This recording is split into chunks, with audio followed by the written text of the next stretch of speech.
হলো, এটা মজার ঘটনা বলি আপনাদেরকে।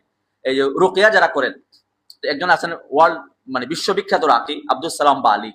ওনার লিখিত আরবিতে অনেক বই আছে, বাংলাও ইদানিং ওনার বইগুলো অনুবাদ হচ্ছে, বা লেকচার গুলো আছে আরবিতে উনি ইউটিউবে।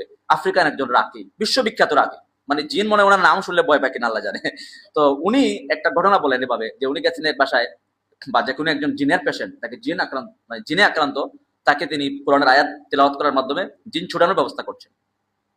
এখন ওই কোরআনের আয়াত পড়লে তো বিভিন্ন কিছু আয়াত আছে, এগুলো পড়লে জিন তাদের শরীরে আতঙ্ক শুরু হয়, আস্তে আস্তে দুর্বল হয়ে চলে যায়। আচ্ছা, এখন উনি তাকে তেলাওয়াত করছেন, তো সে বলে আমি তার কাছ থেকে চলে যাব, ঠিক আছে, আমার একটা শর্ত আছে। কি শর্ত?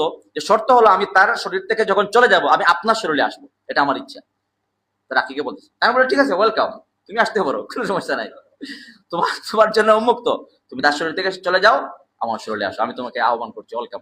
তো এরপরে আবার তিনি তিলাওয়াত শুরু করলেন। এখন কতক্ষণ যাওয়ার পর দেখা গেলো তো আসার কথা, তখন বলে তুমি, আমি তো অপেক্ষা আছি, তুমি আসো, আসো না কেন? তখন সে বলল যে আপনি সকালবেলা একটা দোয়া পড়েছেন, এই দোয়া যে ব্যক্তি পড়ে, এখন আমি তো শয়তান, আমার যে ঊর্ধ্বতন যারা আছে কর্তৃপক্ষ, ঊর্ধ্বতন কর্তৃপক্ষও আসতে পারবে না। তখন তিনি বলে যে আমি সকালে তো অনেক দোয়া পড়েছি, আমি কোরআন তিলাওয়াত করেছি, অনেক দোয়া পড়েছি আমি সকালে, এখন কোনটার কথা তুমি বলছো আমি বুঝতে পারছি না। তখন সে বলে এটা হলো লা ইলাহা ইল্লাল্লাহু ওয়াহদাহু লা শারীকা লাহু লাহুল মুলকু ওয়া লাহুল হামদু ওয়া আলা কুল্লি শাইইন কাদির।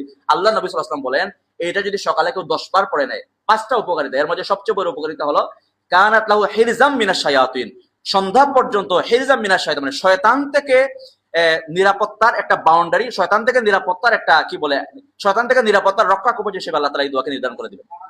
খুব কার্যকরী, খুব কার্যকরী দোয়া, খুব কার্যকরী দোয়া। যেন আমি তো বলি সকাল সন্ধ্যা আজকারের উপরে আমার এত ইয়াকিন এবং বিশ্বাস, মানে এত বেশি দৃঢ় ইয়া হয়েছে আলহামদুলিল্লাহ। এবং কোরআনিক গার্ডেনের প্রত্যেক ছাত্রছাত্রী যারা আছে আমাদের, আমি সিলেবাসের অন্তর্ভুক্ত করে দিয়েছি।